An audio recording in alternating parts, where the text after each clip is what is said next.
Enos will return next Wednesday evening at 8 o'clock, 7 Central and Mountain Time on most of these stations. Word Balloon is brought to you by the League of Word Balloon Listeners. I was excited to get the opportunity to work on Captain America for the regular series, particularly because after a long period of trying these other looks for the character, they were finally returning him to his classic appearance, and I had let it be known that I wanted to work on classic looks of characters as much as possible. And luckily, he's one of those characters you can never completely escape his original design.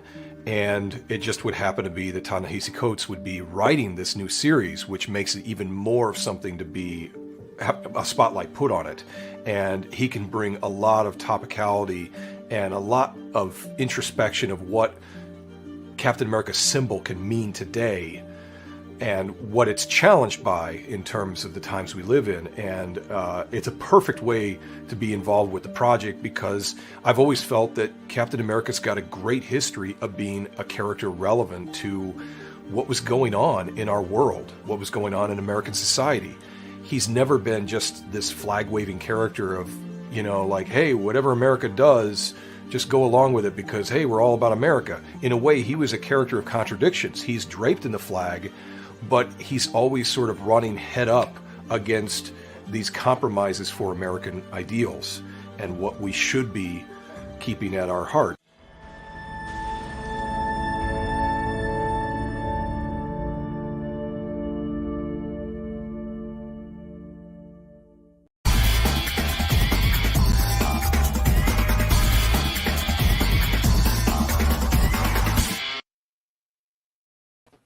Welcome back, everybody. It's time again for Word Balloon, the comic book conversation show. John Suntress here. I am happy to welcome Michigan's own Jason Douglas. Nice to see you, Jason. John, it is a pleasure to be on. As you and I were just talking off the air before we started, this is a bit of a dream come true for me to be on the show here with you. You are a legend, and it is just great to be here with you today. Well, you're embarrassing me, but I appreciate it. Thank you very much. No problem. Very kind. Hey, you're picking a good week. Tomorrow is my 18th anniversary doing Word Balloon. That's fantastic. It's kind of amazing. I mean, we were talking about, again, off the air, we were talking about 10,000 hours and like sticking with your dreams and following what you love and, ups and downs right along the way. But like when it's such a cliche, but like, it doesn't feel like work probably as many days as it doesn't because this is something you love doing and it completely shows. Thank you, man. No, it doesn't. It's a pleasure to do these conversations and get to know people like yourself. And, we'll get into, you mentioned, obviously, sometimes, there's ups and downs as you pursue your dream. That certainly is the nature of your book Parallel. But first, I want to talk about the book at hand, and that's Jane American. Here's a couple covers.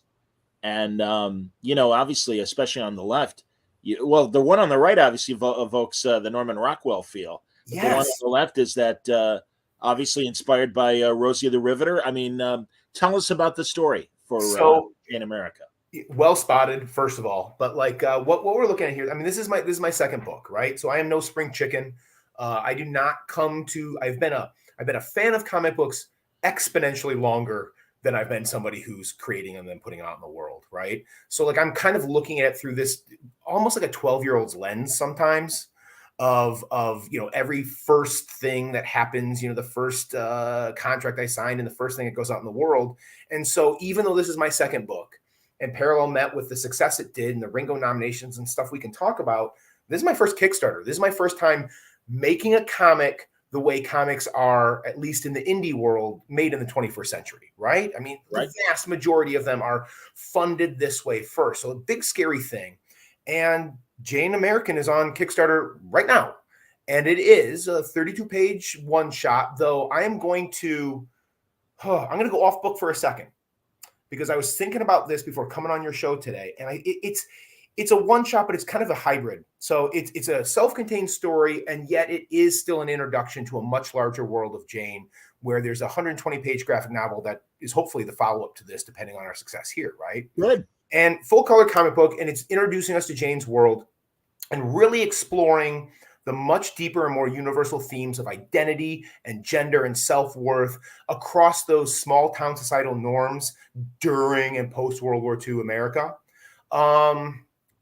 Hints of beloved stories like Superman for All Seasons, Little Archie 1941. And I know you're not the biggest fan, but there is some mutant metaphor going on here too, if you want to look back at Claremont. Here's what I'm going to promise anybody who gets their hands on this and backs us, and I can get you a physical copy in your hands. This story, I'm pretty confidently, is going to break your heart. It is going to make you cheer, and it's also going to leave you with a cliffhanger ending that's going to have you begging for more. Because, like, so Jane, it's a coming of age story in post World War II America. Present day in this book is 1946, with flashbacks to 43, 41, and even 39 when she's little, and she's 15 in 46. Okay, with more than enough responsibility for a young girl coming of age in that small town America, wartime America. But family tragedy has triggered something and changed something in her in unbelievable ways that are better left hidden. I am not going to say the key word here, but any comic book nerd out there in the world knows when I say ordinary people, extraordinary abilities. You know what that's code for, that type of wrapping paper of your comic, but with the deeper themes underneath it. So those things are better left hidden, right? But economic hardships after the war, like if you know your history, you know that if dad's not coming home and mom gets sent home from the factory because Rosie, it's time to go back to status quo, those realities have kind of presented her with a choice, okay? There's some tough choices for her in this book. She can stay safe, she can stay hidden, or she can embrace who she really is for the sake of everybody that she loves. And this is a deeply personal story to me. It is inspired by and named after my late grandmother, who fought against, not entirely successfully, a lot of those same box-like constrictions of post-World War II America on young women, okay? There's family names throughout the book, and it's actually set in historical Plymouth, Michigan, which is the town I grew up in, and exhaustively researched. It's also, and this is where it gets even more personal, it's also very much dedicated to my now late grandfather, who just passed away a couple of weeks ago, but made it to 99 years old, a month, week, and saw a life. And I'm telling you, John, the last year of his life, as he was kind of declining, because this is one of those dudes, oh my God, this is one of those dudes that when he was 95, driving, golfing twice a week, you know, going to his Kiwanis meetings. Like if you saw him and you were like, that dude's over 80, you were lying to yourself. Like a very active right up until the end. But that last year of his life, as he's declining, one of the things he took a lot of comfort in was the script for this book was by his bedside. Oh, right? Wow. That's great, man. And every time a piece of art came in from Annie Wright, my young and very talented artist, like tears in his eyes. And the last two things that he got to see before he passed were those two covers that you showed on the screen, the Malia Ewart cover and the Sina Grace cover. And the smile on his face, you know, through pain, through the end, like it just brought so much pleasure to him. And one of the things that he told me was, part of his dream was to see his high school sweetheart's name in print. And the fact that we are now funded and working on stretch goals, like, means so much to me that I'm going to be able to make that dream. I mean, it's my comic book dream. It's also his, and that means a lot to me as well. And then finally, and maybe most importantly, one of the reasons that I'm so late to the comic book game is my day job for the last 23 years has been a public school teacher. Good for you, man. What grade? So the last 10 years, 8th grade ELA, which basically means English language arts, or yep, English language arts. So like 180 teenagers a day trying to convince them that grammar isn't boring. That's a tough job. And then there's like days like today where we're digging into The Outsiders and having a Socratic circle, and look, kids are crying, and it's wow, they're reading S.C. Hinton. That's terrific. That's a great book. Oh my God, John, there is not a more perfect age, right? A book about teenagers, 14 years, written by a teenager. She wrote the first draft of that thing in 65 at 15 years old. I didn't know that. That's amazing. It's mind-bending. She sells it at 16, and it gets out when she's 17 in 1967. It is, you could not put a better piece of literature in front of 8th graders. We read it in high school. Absolutely. This is becoming self-aware, but before they're high school punks. Okay. Yeah.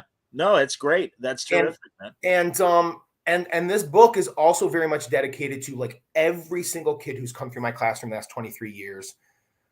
The girls, the non-binary kids, kids of color who have passed through that classroom and are still struggling with those same questions of identity, societal role, self-worth, self-fulfillment in the 21st century that my grandmother did more than 80 years ago. Indeed. Absolutely. You know, my dad's oldest sister, who made it to 98. Wow. It was so cute. Her granddaughter took her to a library presentation where an actress dressed up like a Rosie the Riveter type of person. And obviously, folks, if you don't know and that are watching, that would be the image on our left. That's in the poster. And I'm sure you've seen over the years the iconic thing. And then, of course, she's running next to Jane in the image on the right. But so she's watching this library explanation monologue. Yeah. And it dawns on her, wait a minute. I worked during the war. I worked in a factory for Western Electric. I was a Rosie the Riveter. She always assumed that literally you were with a riveting gun putting together battleships. She's like, Yeah.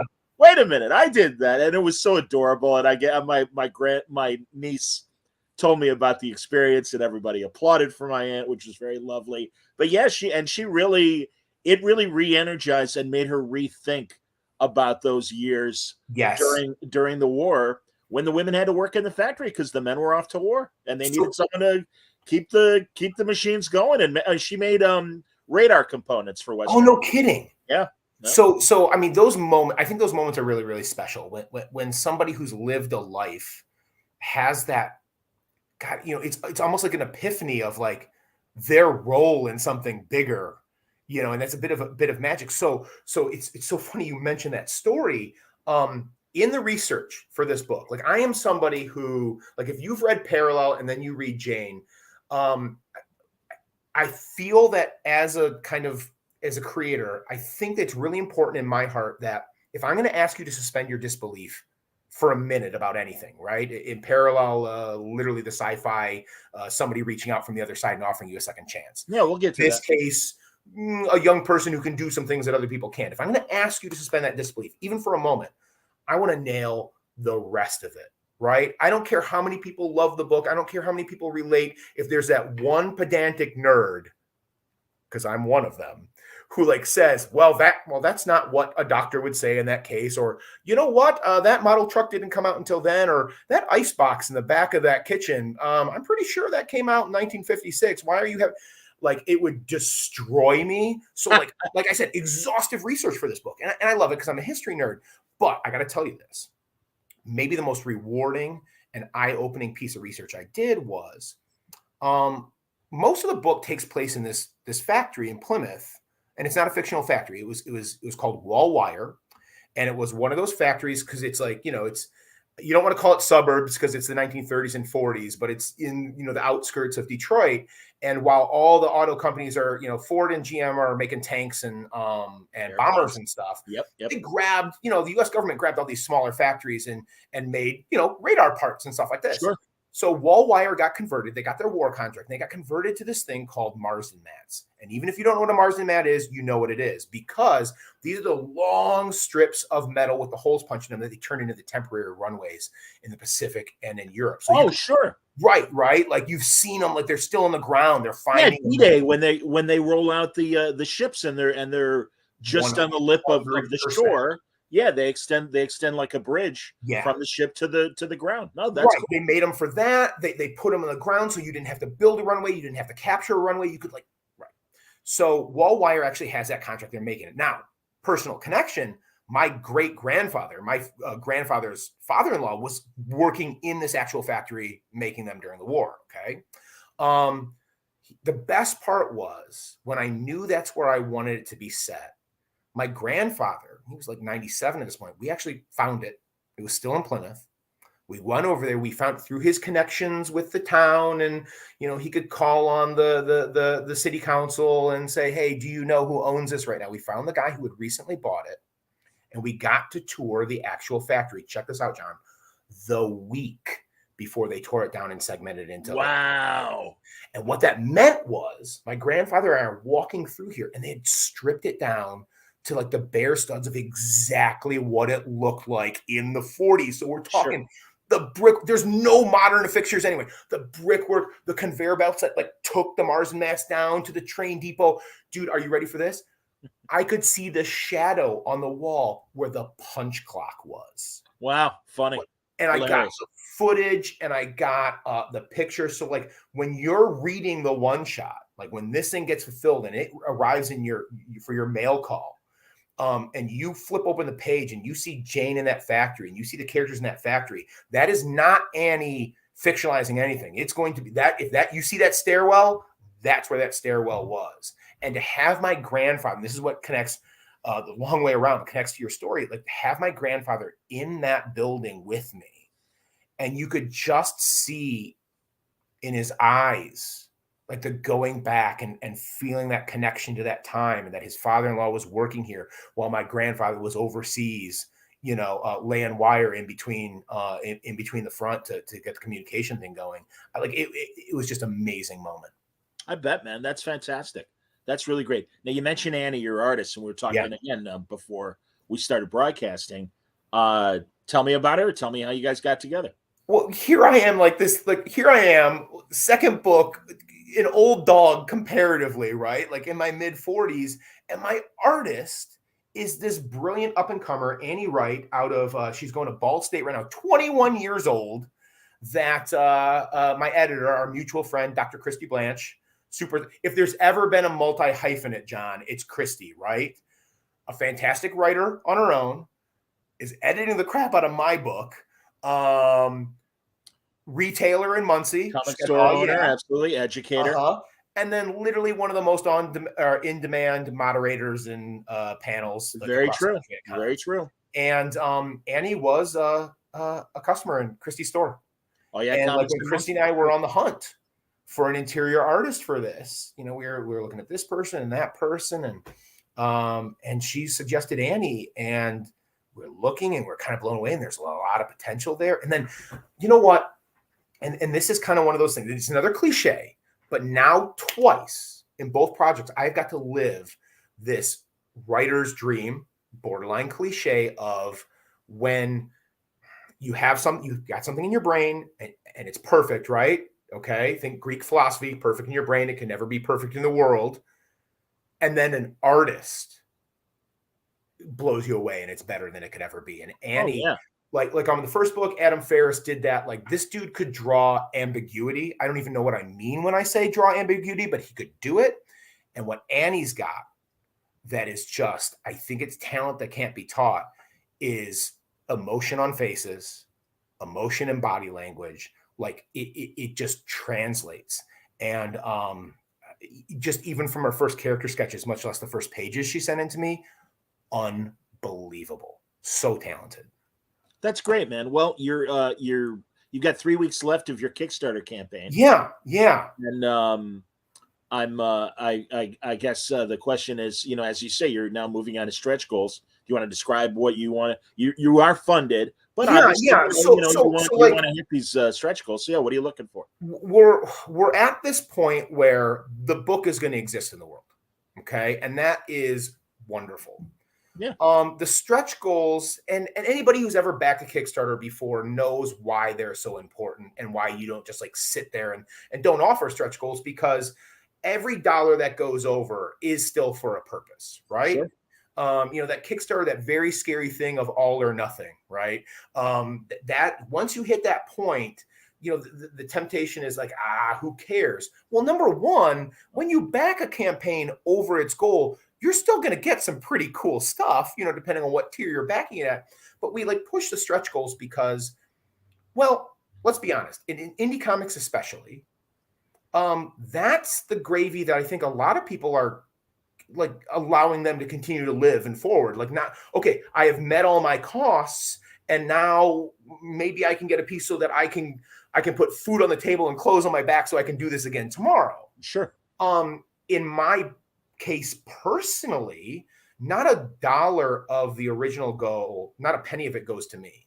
In fact, one of the reasons why our goal was pretty reasonable compared to a book of this size with this amount of talent attached is because I made sure that none of it went to me. I mean, look, John, I'm a public school teacher. I make almost 12 cents a day. I'm going to be fine. Yeah, I understand. I'm sorry. I know what you mean, man. It's lousy, but it is. Was there bitterness? Was there sarcasm in that? I didn't intend it. But like I didn't do that, and I made sure that there were ways that we could get that cost down. Okay. Oh, I forgot to mention this. So I'm having this printed in Plymouth, Michigan. The place. Oh, that's great, man. And I found this place, and it's been in the community for 40 years, and they've got this comics wing now. It's called Greco Publishing, or Greco Printing, and Comics Wellspring is the name of the company. And so, like, that's cool. That's serendipitous, right? Yeah. We're working on a cool little partnership ad on the back. But, like, you know, just as an example, I'm going to drive and go pick them up, and I'm going to say I saved a couple $100 on shipping, and I got to bring the goal down. Now, the stretch goal piece, though, I'm also, and it's all in like the transparency section of my page, like I'm not taking a penny of that either. So one of the reasons why I want to push the stretch goals at this point is because every single dollar that we go over our goal is going to be 100% to defray the cost of that 120-page graphic novel that comes after it. Because you know what? In a larger scheme of things, even in the comic world, even in the indie comic world, like I'm not somebody, right? And that means that I personally, through my, you know, imposter complex or guilty conscious, the way I was raised, I can't, in good consciousness, in 6 months or a year, whenever it's time to go fund the big book, put like a $20,000 plus campaign on there and expect anybody after they supported me here to go. So my idea was very simply, every dollar that we go over on this campaign, automatically that comes off of the next one. Do you know what I mean? I do. Because it's so important to me to see this story in the world. For the family connection, sure. For the continuation of my own comic dream, absolutely. But more importantly, for these people that I'm actually doing it for this time. You know what I mean? I do. For the memory of my grandparents, for all those kids that we talked about earlier, I want the one shot to exist, and I want the big book to exist. And anything I can do and any sacrifice I need to make sure that happens is well worth it for me.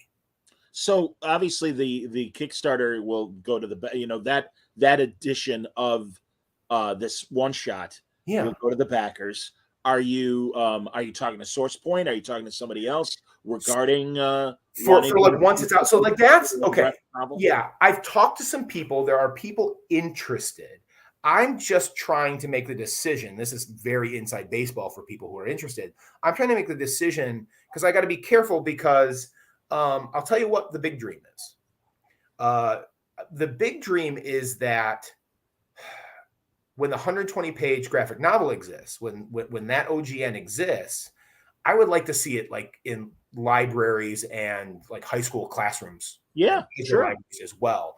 And, you know, I kind of want to shop that to, I've got a list of people. Now, if there's a publishing company that is willing to work with me on the one shot and allow me then to do that, you know, retain ownership and say, hey, when we get to this point, I do want to go because it's got more reach.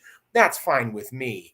So yeah, I mean, it's going to be out there, and I'm talking to some people right now, and it's, you know, it's a little early, but certainly I have no problem because I love, you know, I've loved working with SourcePoint. I love the idea of having, you know, well, indie comics, like small press, those family owned things, like having that stamp on your book too, and getting, I'll tell you what, when Parallel the first time, and then even the special edition that's out right now, when that thing was in previews, you know, there's the special edition. When that thing was in previews, that was another, like, I think I mentioned you off air, like the 12-year-old in me, like I'm jumping up and down and like, you know, there's nothing quite like, it's kind of like being on your show. There's nothing quite like being a fan of something or interacting with something at that level for years or decades or whatever. And then suddenly you're in it. You're part of it. It's surreal. Right. You, man. Yep. For a special edition, when I turned nobody from SourcePoint told me that it was going to be a full page in previews. Oh, that's great. And like, I turned that page and just, yeah, you can tell I am very rarely at a loss for words. Woo, was I that day, you know? So I had that feeling when I was writing articles for Boxing Illustrated magazine, having read it for years. Right. And then to see your name in print and everything. Yeah. Because like when you love something, when you have when you have a fan's passion for something and then you're a part of it and contributing to it, it's right. Mind blowing. Mind blowing. Absolutely. 100%, man. Yeah. So like, so Annie's part of the team, obviously, for the graphic novel as well. I'm assuming. 100%. Yep. And will the graphic novel have this first issue as a preface and part of it, or will it be a separate thing? So we talked before we went on air about how good you are as an interviewer, and you are the first person to ask a question that has allowed me to go here. So I'm going to break some news. Oh, thank you. We're going to do something kind of different, kind of weird, and I'm pretty excited about. So yes, those 32 pages will be included, but they will really be 48 pages. And what I mean by that is they're not going to be in the same order. There's going to be things in between, and there's going to be more in between. And even those 32 pages chronologically you will see them a little bit different. So like what you're getting, if I'm a believer in the give them good research, because if I'm going to ask you to spend your disbelief, my other big philosophy is bang for your buck. So what I will not be doing is just tacking on 32 pages on front of the 120. You will be, it's almost, director's cut is even the wrong thing. You're going to be reading those same beats, but it's going to feel like you're rereading it and reading it anew again. That's great. I'm kind of excited about that. Like that's already been structured, that's already been written, and I think it reads really, really cool. It's like the things that you love and you go back to. Outsiders, right? So these kids, the 8th graders read it, most of them for the first time. And what happens is they usually struggle a little bit in chapter 1 because that's the introduction to all the characters. Right. And because Pony Boy is that 14-year-old narrator, he's not on purpose a good writer, and it feels jumbled. And kids come out of chapter 1 going, Dally, is that the same person? And they're confused. Anytime a kid goes back and reads that for a second time, it blows their mind because it reads differently. I'm going to force that by actually taking those 32 pages and, inserting this here and moving that there so it reads completely differently for you. That's great. That's the first time I've said that out loud to anybody. So that's really exciting. That's great. No, but that's great. And I think that's again, it's going to be a different experience when the graphic novel comes out. Yeah, that's for sure. Man. All right, so Annie's obviously on for the long run, which is great. What else was I going to ask you regarding that? Because immediately as we talk and stuff, and we mentioned Parallel, it's easy to transition to that. And mention, of course, that you've got a new edition, as you said, that's out now, and people can order it. Again, so this is SourcePoint Press. You can get it. You can get it through SourcePoint, but they've got it's also through Simon & Schuster. So you can get it Amazon, you can get it Barnes & Noble. You can go to the Simon & Schuster and support a small bookstore because they're connected with all those apps and all those connections. So it's something that you can absolutely support your LCS. You can support a small bookstore. You can do the Big Evil Giant if you want to and probably get a little bit of a discount and get it shipped to you in a day or two. But it's out there in the world. And man, what an honor. Because the story of the publication of the first one is so atypical, right? Number one, it wasn't made like 21st Century Comics were. I wrote it in a bubble, the first half of it, just one summer when I said, I'm done writing plays for the drama club for a couple of years that I run at school. And I'm going to follow this dream, right? A midlife crisis. I'm going to follow this dream. I'm going to sit down, I'm going to write it, see if I can. How hard could it be to write a comic script? I can write a play, much harder. Oh, connection to you. So I like to prepare. I like to pretend that I know what I'm doing, right? A little bit of irrational confidence never hurt anybody. And when I sat down to write that script, I wanted to make sure that I was formatting. I wanted a structure that then I could be the storyteller in, right? I wanted to know how far you indent and where you put a colon and what you center and how to write when it's a sound effect and how do you write when it's a word balloon and when it's whatever. And so I did a little due diligence and I looked for a template that I could follow. And guess whose I grabbed? Your good buddy, Fred Van Lente.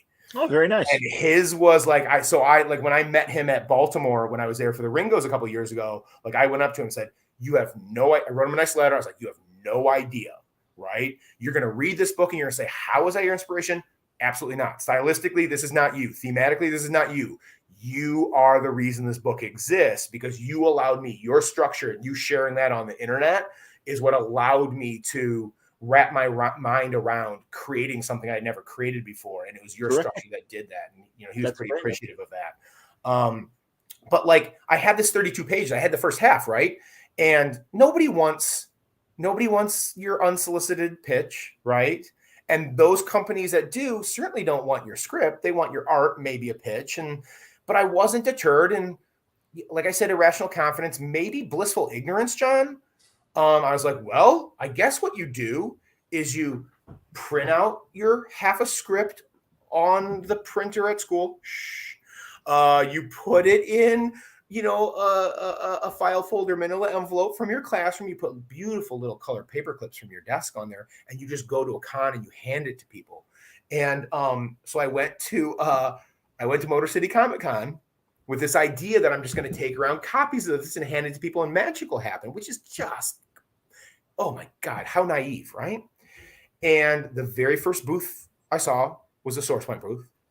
And the very first person I locked eyes with, probably because of his glorious red beard, was Travis McIntyre, who I know you've had on the show before. Yes. And I just walked up to this dude. I don't know him. He doesn't know me. And I just start talking. Completely blow off the signals he's giving me about what a weirdo I am. And like, he really doesn't want to listen to this. And I think I just wore him down with enthusiasm and time. And at some point he looks at me and he goes, you know what? I swear to God, I'll never forget this quote. He goes, I like the cut of your jib. You're a weirdo. And it's like you're trying to pitch me a comic like it's 1970. And it's like you don't know how it works in the 21st century. Maybe you don't. But I'm going to read this in the hotel tonight. You come back and see me tomorrow. Wow. And literally on Saturday of the con, he's like, we're in business. Wow. You don't know what you're doing. I can sense it from a mile away. I'm going to hold your hand on this. I'm going to find your artist. I'm going to find your editor. I'm going to take care of the letterer. You just go back and write me the second half of this. Can you do that? And I said, yes. Excellent. And I thought of like that old thing where like in Hollywood, you know, you lie at the audition. Like, can you ride a horse? Yes, I can. Truly, I've never even seen a horse. And I just went back and said, I can do it. And then did it. And we wrote the second half, knowing who the artist was, knowing who the editor was. So it was a very different event. But anyway, we published it. And it dropped, John, immediately into shutdown. And the first pressing of this book flopped. I mean, and like flopped hard. And then the blissful ignorance thing came back again because I didn't know better. I didn't know that what you're supposed to do when your book flops, especially one that has, I mean, it was a little fatter because it was a big fat one shot. So it had, you know, more than a 1 week lifespan, maybe a month, maybe two. But when it completely failed, I didn't know that if you're a professional writer, what you do is you move on to the next project. Or if you're a dreamer like me who's pursuing this thing that you've had on your mind since you were 12, you just say, you know, good job and you're done.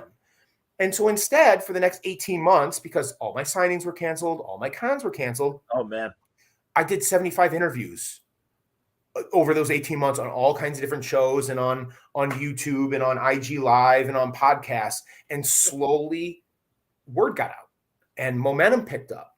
And by the time we got to going back to cons, what had happened was SourcePoint, and I didn't find this out until Baltimore when I was doing my very first panel with Travis, SourcePoint was buying back books from stores to meet the online demand. Oh, that's wonderful, man.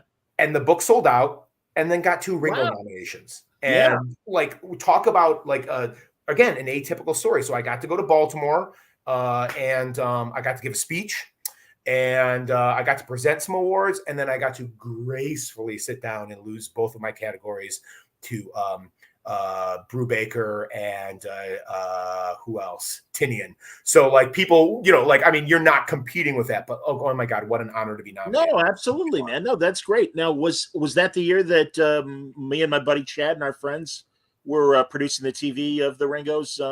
Yeah, right. Okay. So that was that last year. It was the last year before they let people back in. So it was like, it was all the creators and the nominees, and we were in there in that room having that dinner. It was before the guests came back in. Yeah. Okay, right. Good. Yeah, absolutely, man. No, that was a good year. That's funny. All right, we've been talking about Parallel, but we haven't mentioned the story, and Yeah. it's an interesting science fiction story. So, It might be yeah, what's out from the cover, but deep, yeah, give us deep, the pitch. deep, twisted, dark sci-fi tale. Because I'm a comic book nerd, right? I wrap it in the comic book wrapping paper, and then we hit the deep themes underneath that, right? Bang for your buck. So deep, twisted sci-fi tale, maybe in the theme, in the vein of like an episode of Black Mirror, begging the question of you, the reader, what price would you pay for a second chance at all the dreams you thought you left behind forever? So Landon's going through what the kids are calling these days the quarter life crisis.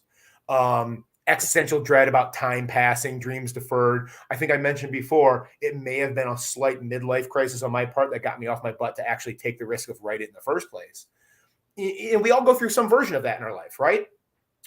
Most of us, it manifests, I don't know, anxiety, depression, right? You're going through that tough time, and where's time going? But for Landon, it manifests in the form of an alternate version of himself reaching out from another dimension, offering him that second chance that he thought was gone forever. Now, Yeah, I mean, this yeah. is a guy who was a musician, gave it up in his early 20s, went the usual 9-to-5 route and everything as far as his life, right, and suddenly discovers this parallel world where he didn't give up on his dreams. Right, and like you, and like offering a chance to actually live this life, right? And unfortunately for Landon, the cost of that second chance probably not in his best interest physically and mentally in the here and now. It gets pretty dark and hairy in the second half. And then we're looking at like this special edition of the book, right? And I'm super excited because I got to curate all 50 pages of the bonus material and some. Oh, another old friend of yours. My inspiration for that, one of the masters of back matter, Mr. Ed Brubaker, totally was on my mind when I'm like, look, because you know what? Anybody who's been a comic fan long enough, anybody who spends their hard-earned money on collected editions especially, we've all bought trades where the back matter, whether we want to admit it or not, is there to fluff up the page count and get the cover price up, right? And even though if like I'm a big fan, I still love that back matter, like you do feel a little cheated. And I didn't want that to happen. I wanted it to be something that I would want to buy myself. So I really spent some time curating that 50 pages. And there is an afterword that kind of takes much more eloquently than we just talked about through that entire weird, atypical publishing journey right up to the Ringos. There is your cover gallery with a bunch of the massively sold out variants that kind of blew me away, that there's variant covers being made of a book that I did. Again, comic book nerd since I was 12. There's the annotated script pages. There's a new 10-page story diving back into the world of Parallel, something I didn't think I was going to do, but was really happy to do. It kind of, I was saying this earlier, like back when I was promoting the book, like when it was in previews, I kind of thought of the story diving back in. Do you remember, like, Marvel and DC did this, but do you remember Marvel, like 70s, 80s especially, 90s too, but you know, the editorial asides where in between a page, in between a panel, you have your friendly editor saying, in between these panels, the Secret Wars happened. And you're like, really? In between those two panels? And so like what you're literally getting with these 10 pages, anybody who's read the whole story, is you get a pause and you get a couple of pages diving in between what's happening to the character and getting them from here to there. Not that it was missing before, but expanding and enriching on it. Sure. And honestly, what I'm thinking about it more in context now is it reminds me a lot of what they did with, like, I think it's like the first 34 issues of Classic X-Men, where you have that backup story where you kind of get to see, oh, that's why Wolverine is so angry that Gene loves Scott instead of him, that kind of thing. So, sure. And then again, bang for your buck, like the annotated script pages. You know, I'm used to flipping that over and you've got the annotation at the bottom. It says this comes from this page and stuff like that. And if you've learned anything over listening to us for the last bit of time, clearly I can yap. And so like when you read it, we actually had to edit it down. I'm just telling you the story of like where these pages came from. So there's this one thing in there. This just makes me laugh every time because it was such a wild thing when it happened. So it's not really even about the scene. It's about how I wrote the scene, which is I'm out with my wife and our neighbor, and we're at this street fair in Royal Oak, Michigan. Okay. So like, you know, like hipsters playing cornhole in the middle of the street, and you know, people selling beads over here and stuff. And my wife and our friend go into the store, and like the lightning bolt hits, and I know how to write this scene. And I literally sit down on the street corner, pull out some crumpled up computer paper from school in my back pocket and a pen. I'm scribbling like a madman. And these dudes with, you know, cool beards and mustaches are whipping beanbags past my head, clearly annoyed with me. And I do not care because I've got the scene. And that's the kind of story I tell on the annotated pages. Oh, funny. Very Alan Moore of you. Oh, well. Yeah, that's what Alan Moore does when he annotates and everything. No, this is what I was thinking of when I wrote this scene. No, it's great, man. That's like a good, you know, obviously like a DVD commentary, or certainly, you know, some of the better. One of my favorite annotated comic stories is Avengers Forever. Oh, nice. Yes. In the back and everything, and it's like, oh yeah, this moment, that moment, absolutely. So no, that's cool. Scott Snyder did a really good job. Did you read Witches when that came out? You know, I read the first couple, and then I stopped. He had that back matter, and it was just the personal story about like the time he was scared in the woods, and I just love that stuff. Sure. In fact, like I mean, I think that's kind of even how the afterword reads. And literally the only thing, and I've been doing a couple of cons, and I had my first free comic book day signing on Saturday at a shop in Plymouth, Michigan, where Jane American takes place, nice. Right? The big circle, serendipity, it all comes back together. And one of the things that I tell people when I'm pitching the special edition is like the only part of the story that's not in there, because I didn't know it at the time, is like my current battle with colon cancer. And why I mention that is just because it makes opportunities like this to talk to you. It makes opportunities to give people a chance to go and back the Kickstarter. It gives opportunity when I'm there and I'm meeting new people and I'm signing a book and stuff. There's so much more meaning to me now that I still get to do that. I'm still getting to pursue this dream, because as wild and atypical as I said before, the whole story has been, it's now even more unlikely, right? That this is something that I get to continue to pursue and continue to dream about. Wow. Well, as we said, the new edition of Parallel with all this back matter and bonus features is now available. And so either order it through your local shop through SourcePoint, or go to the SourcePoint website, or obviously go to one of the big store vendors, like you said, as well. You can do that as well.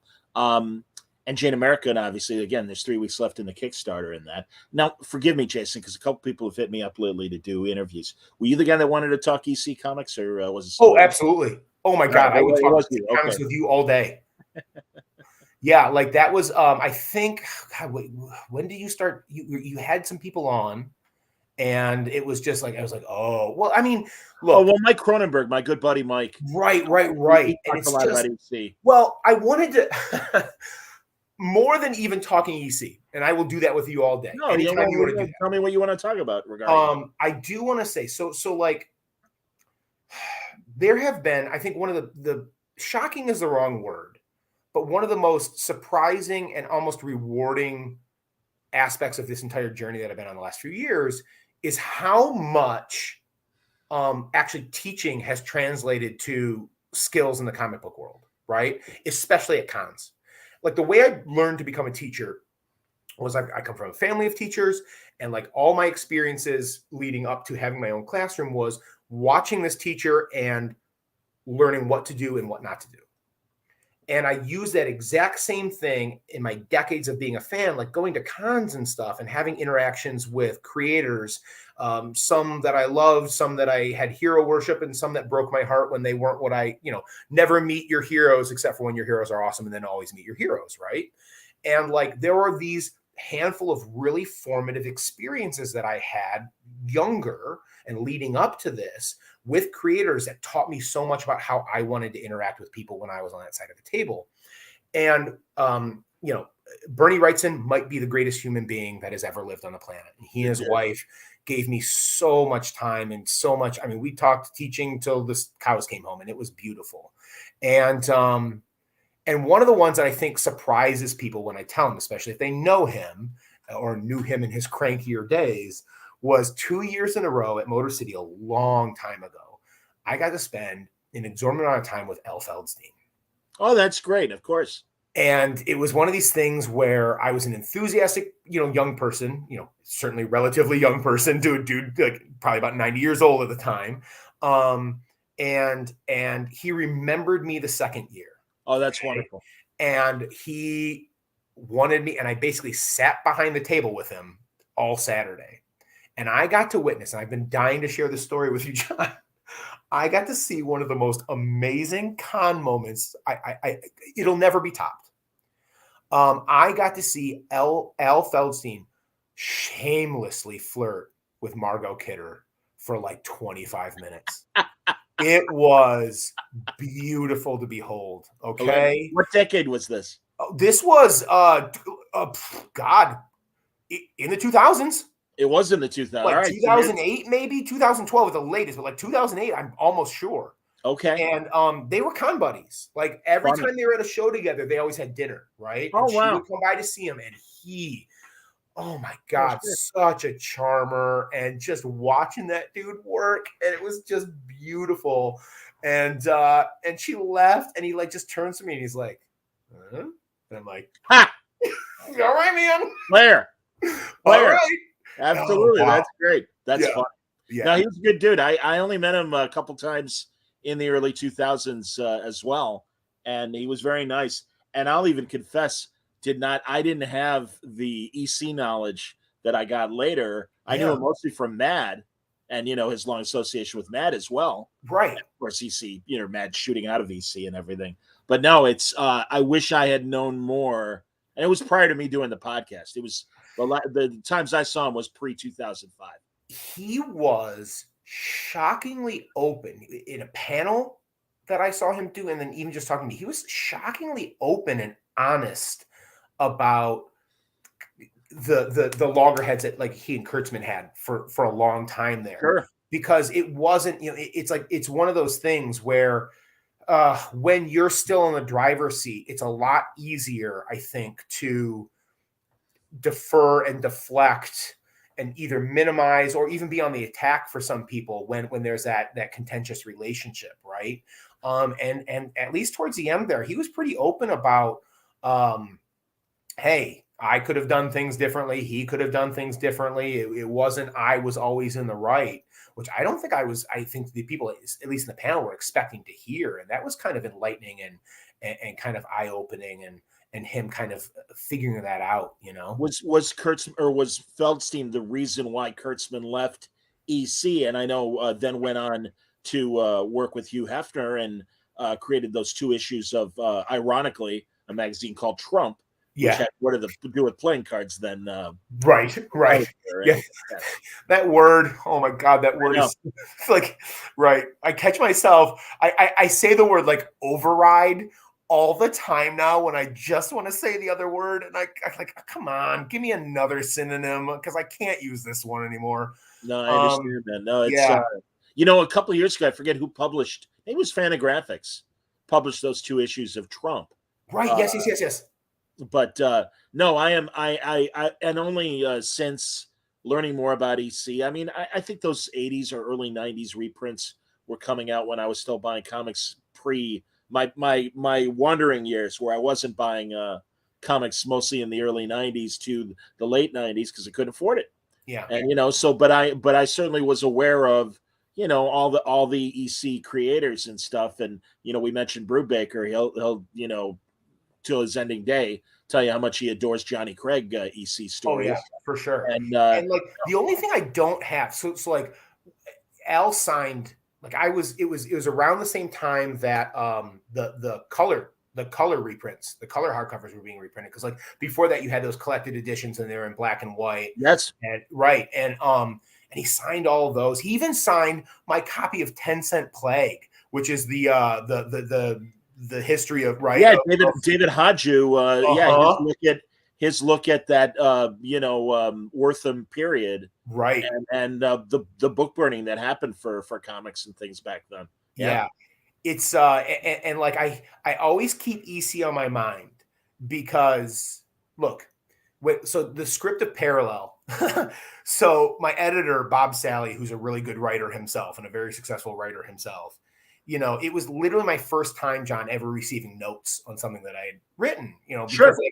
I had published a couple of plays that I had written for elementary school and middle school drama clubs. And basically because, again, I didn't know better. All I knew is that we didn't have a budget. And I was like, well, I can't afford for us to buy a play to put on. So how hard could it be to write a play? And then, you go through all that. Hey, good for you, man. That's great. Publish a couple of those with like Hewer Publishing, which is one of those big four that have been around forever. But the thing is, and one of the reasons why they take so few each year is because they don't edit you. It's like either it's what they want or it's not. So I am telling you, man, the first set of notes from Bob Sally, oh, did I throw a diva tantrum? I'm sure. Like, how dare you say this about that? I'm calling my best buddy Dougie, who's like my attorney or whatever, like, can you get me out of this contract? Like, this is ridiculous. And of course, he was right about everything.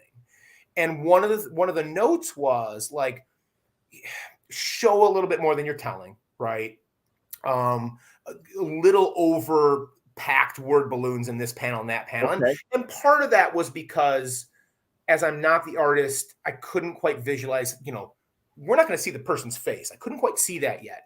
But even from day one, EC was on my mind because as much as I love them, as much as I think they're some of the greatest comics ever published, literally you're being told the same thing 3 times on every panel. Right? Yeah, that's classic Golden and Silver Age. Right. You've got like the box is telling you, then the character in the word balloon tells you again, and then you're seeing it with whatever artist is drawing it. And it's like, as beautiful and wonderful. It is triple overkill. And it takes like a month to read one issue. Right, it's as densely packed as you can get, but their word balloons really were very, and also narration boxes or descripting boxes. Yes, they were very filled. But you're absolutely right. No, God, man, you could say that about Superman. It's Superman flies to Saturn, and then you see the shot of him flying, and you see Saturn, and you hear him say, "I've got to." I'm on my way to Saturn. Yeah, absolutely. No, you're absolutely right. And I guess honestly, for a child reading experience, kind of necessary, I think, back then, 100%. So one of the, I don't, were you in the room for the ceremony for Ringo's that year? In 21? Yeah. In November 21. Yeah. That's what I'm saying. I think that was, I'm pretty sure that was the year that me and my buddy Chad and 2 of our other friends, we were shooting the video. So when I got up on stage to present, I think the first 10 awards, and they Who said, was the keynote speaker when you were there? What's that? Who was the keynote? Oh my God. Then I'll remember. Was Joe Q up there doing his thing on that year? Well, Joe was at that one. I want to say Steve Rotterdam. Was at that one. Steve Rotterdam from Aftershock was the keynote the year I shot, and then Gene Ha was given the humanitarian award. And he had a big speech there. So that's true. Yep, that's the one. Oh, it is that one. Okay, good. Right. I got up there and they were like, "Hey, what's your connection to Ringo? Like, what's your connection?" And I got to tell a real personal story about what he meant as a creator to me. Because it was my elementary school. I was teaching 4th grade and 3rd grade for like the first 13 years of my career. And I remember like banging my head against the wall those first couple of years in the early, like I am a 21st century teacher. Like it's literally 2000 to right now.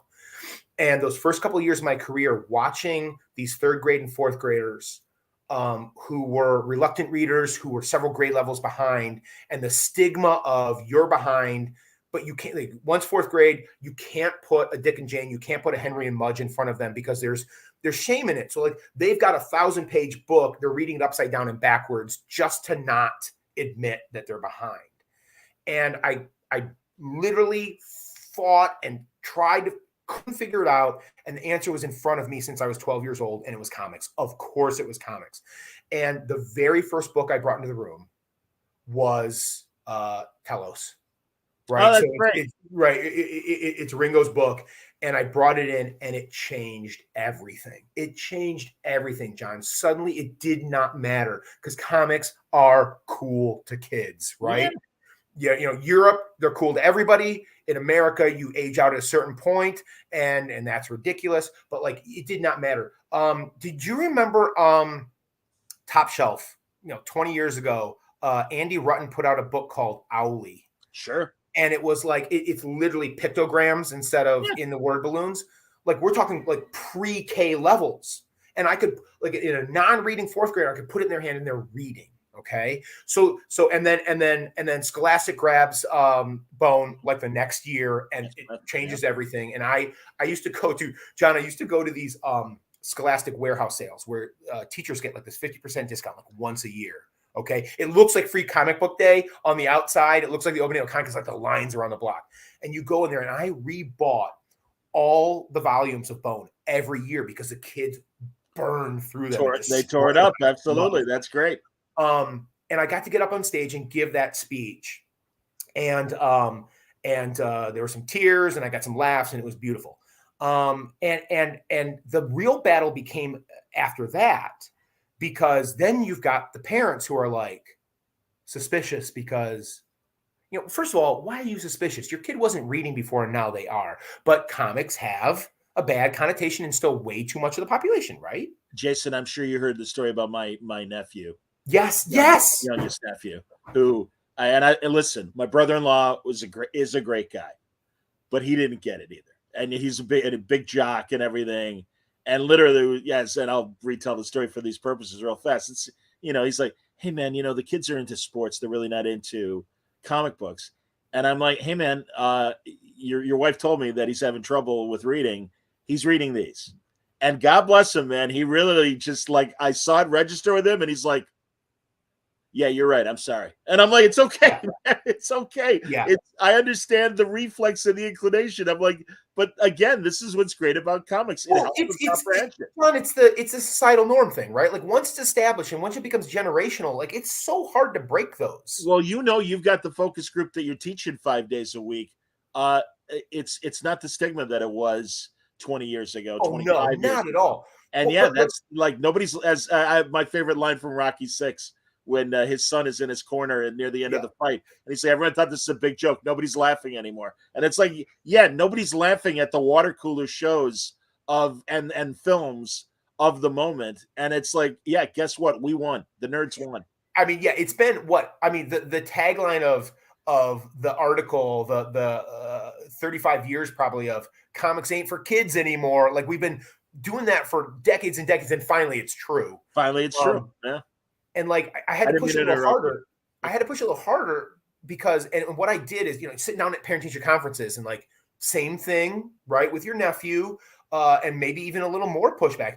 Like, I heard parents look at me and say, well, it's not actually reading though, right? And so early, still early days of the internet, right? Like, internet's, early 2000s, I found this study, and I apologize up front for not being able to quote it directly or source it perfectly, but it was from like UNC, and they had done this study. Oh my God, I'm going to show my non-medical knowledge. They strapped the kids up to the brainwave machine. It sounds like a Back to the Future doc thing. Anyway, brainwave machine, the thing I'm talking about, that, okay? And what they found was the control group was pros, and the experimental group was comics. And literally, it was almost double the brainwave activity in the comics because it's different parts of your brain that are following the story narratively and following the story picture-wise. Visually. And absolutely. Neil Gaiman makes that point as well all the time, that it's not like only actually is it reading not comics. Only is it reading, John, it's more reading. Yeah.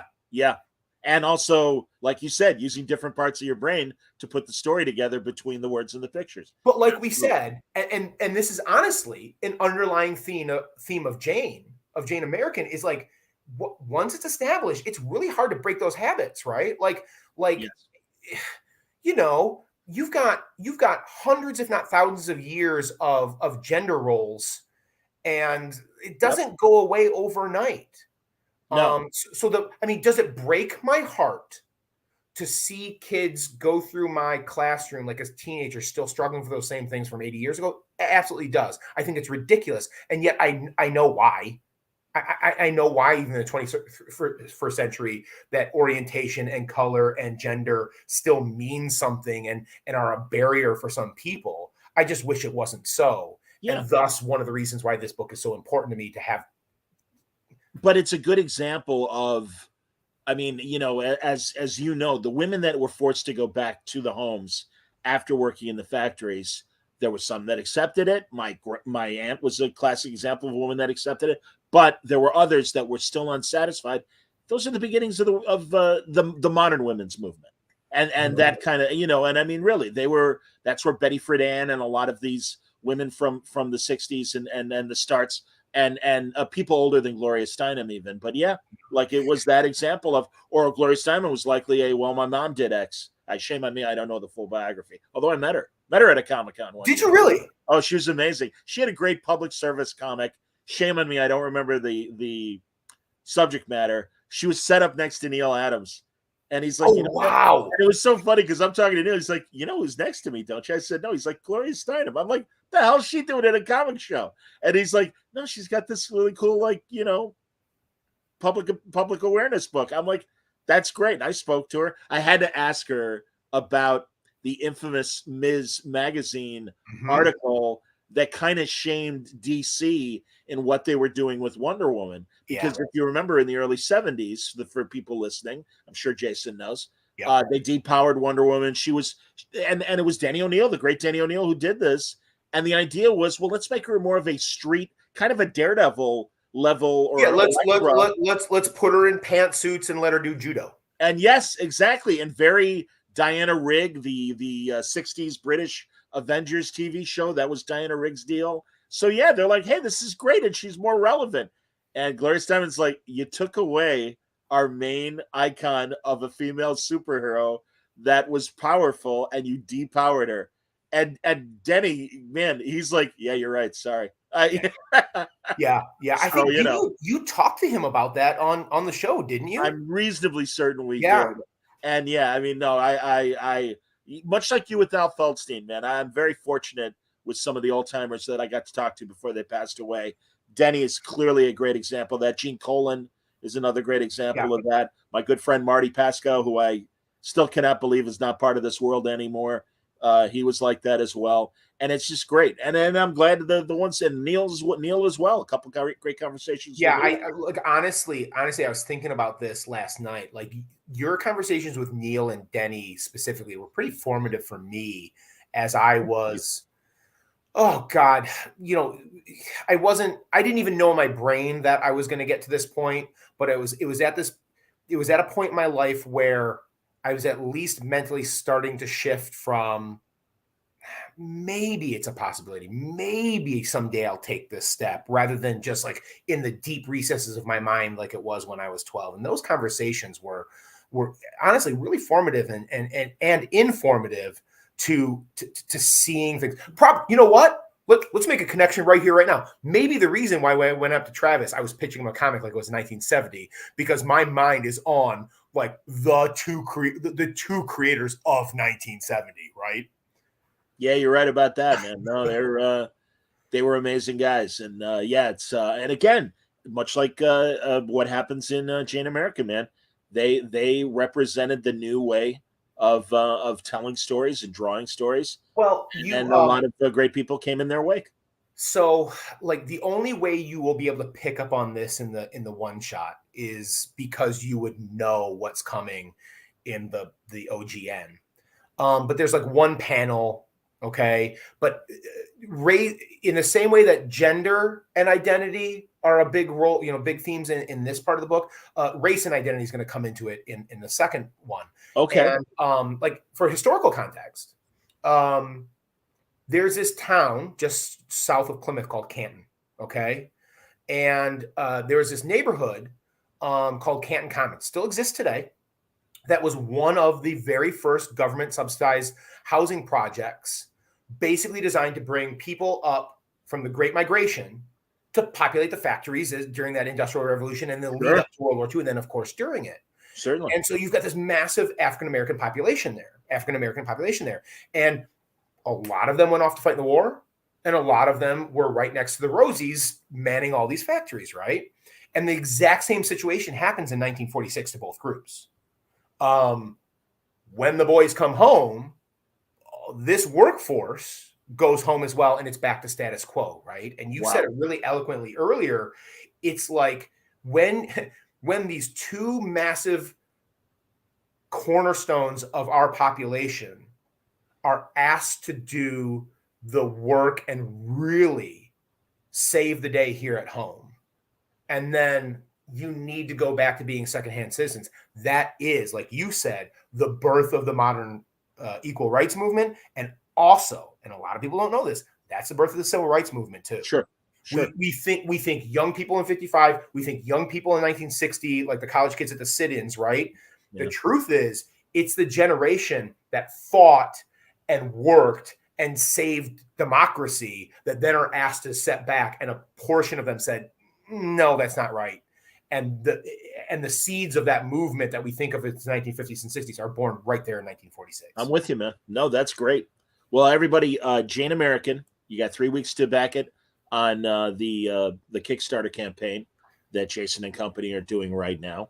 Well, I got to tell you, John, I got to tell you one more thing, because my comic book nerds out there, when you were showing those covers, so. Yeah, tell me who drew each cover. So the very Norman Rockwell one, and I love that you spotted that right after that. So that's Malia Ewart, and she is fresh off her gig as a DreamWorks animator and is now working for SourcePoint doing covers for Good Boy and working with Garrett Gunn over there.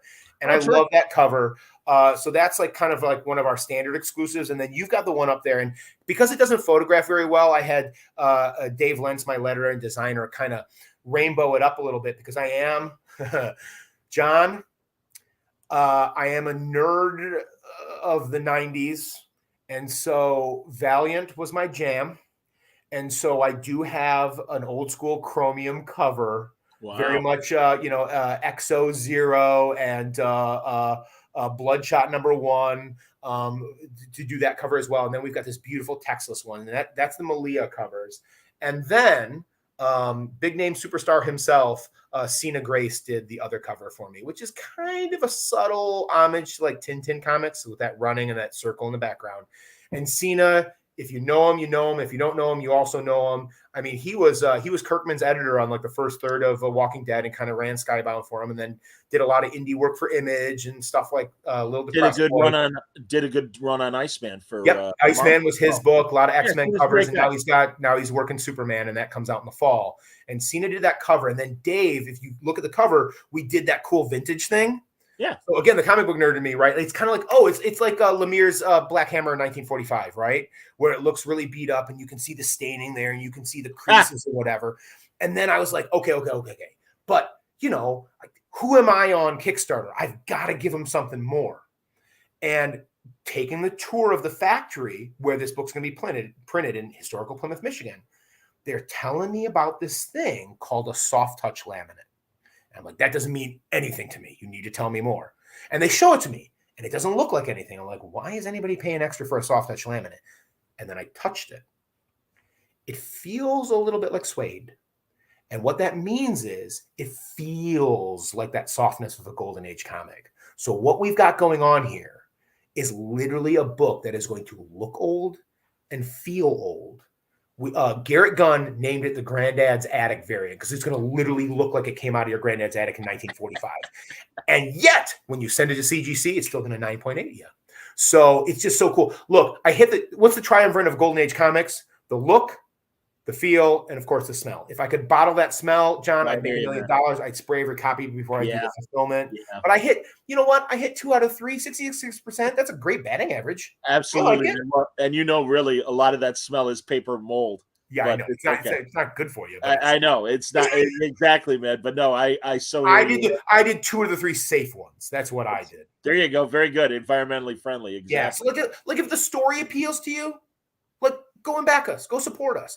If you're also, because like the dichotomy of me as a comic book nerd over the last blah blah blah decades, like I am 50-50 down the middle. I am half reader. Like if Lemire publishes something, I am there on day one. Right. I need to read it all. Sure. And I'm also to the collector who likes fancy, shiny covers and #1 issues and key books, right? So the dichotomy is there. And I think I've offered both on this campaign. Some of them are limited in number, some of them are limited in time. So you got to go check it out. Do not wait. That's that Kickstarter risk. Like once you hit your goal, or once I've got 3 weeks. Yeah, but then when the 3 weeks are over, go do it now. And I think my last thing in supporting indie comics. Look, I truly believe, I think I've given me like my 2 credos today. Here's my 3rd. I truly believe that comic books are maybe the most malleable medium to tell a story in. They do things that film does. They do things that prose do, but combined, they do magic that neither can do. And that makes it special, right? Whether your grandma believes you, whether your mom believes you or not, they are maybe the most malleable storytelling medium. And if there is malleability inside of that, it's indie comics. Because I am not crapping on the big 2. I grew up in the big 2. I still spend money on the big 2. But the reality is there isn't 80 years of editorial mandate on the top of indie comics. Now, the double-edged sword there is, or the catch-22 is, you get freedom to now tell any story you want. No constraints. But the catch is, of course, you also don't have 80 plus years of infrastructure backing up your book. Right. Every dollar you spend on an indie, I think I mentioned it early, could literally be the difference between food on the table, clothes on the back, and much less the life or death of that story existing in the world. Agreed. Whether it's a small press publisher that has that family feel, and they're, the margins are thin for the big guys. Imagine that at the indie level. So like every dollar you spend on an indie, it goes twice as far, right? Which is the reason why I wanted to stress earlier my message about how not a penny of this goes to me, not even a penny of the stretch goals goes to me. It's literally so that I can pay my artists, I can pay my creative team, I can fulfill it, I can print it, and I can put this story into the world because it means so much to me. Not just the themes, not just the personal connection to me, but for the people I'm doing it for. The memory of my grandparents, right? My grandfather, who the story itself meant so much to, and the honor of all those kids still struggling with those same themes today that we talked about. No, I understand, man. Everyone's worried about AI coming in and certainly writing movies, writing TV, writing comics. And the important thing to know is I really believe, certainly in the indie world, that the independent voice is still going to be very important. Yeah. And you as individual creators will find that kernel of a story or character trait that, I'm sorry, I don't believe the AI is going to pick up on. I agree with you. My essays from my 8th graders this year tell me. Be different than last year. And you can see it. And even though we don't quite, teachers are pulling our hair out right now because the technology, there's stuff coming out that will help us check it, but it's only to an extent. It doesn't fully, the technology to combat the technology isn't there yet. I understand. And yet there wasn't once where I saw a piece of writing where I couldn't smell it. Like I knew it. And sometimes it's the obvious things where, well, that's not how you wrote a week ago, and thus nobody improves that quickly. And that's the obvious ones. But there is something in there where even the best ones, even when it surprises you, because sometimes that AI will surprise you and there'll be like a plot twist, and the thing you have it right and you go, oh my God, that's good. But there's still an emptiness. There is not a soul in there. And so far, I've been able to spot it. And I think you hit it on the head. And that's not going to be any different for comics or for writing. You'll know. Yeah. Well, again, unfortunately, that's something that we will ponder and have to deal with through the next couple of years and everything. Yeah, but in the meantime, absolutely back Jane American. Yes. 3 weeks left in the Kickstarter campaign. And check out from SourcePoint Parallel. And this brand new edition that has a lot more back matter in it and stuff, and definitely worth your time as well. So well done, Jason. It's a pleasure to get to talk to you. Good luck with everything and continued success. John, I appreciate the time. I appreciate the opportunity. I don't want to embarrass you too much again, but literally comic book bucket list check mark today. I got to hang out and talk and share some stories with the great John Suntress on Oh, Word my God. Balloon, and that means the world to me. So thank you. It means, well, that's very kind, man. I appreciate it. Everybody take care. Setting up some things for this week because it is anniversary week. When they're firm, you will hear about them. But until next time, everybody stay safe, stay happy, stay healthy.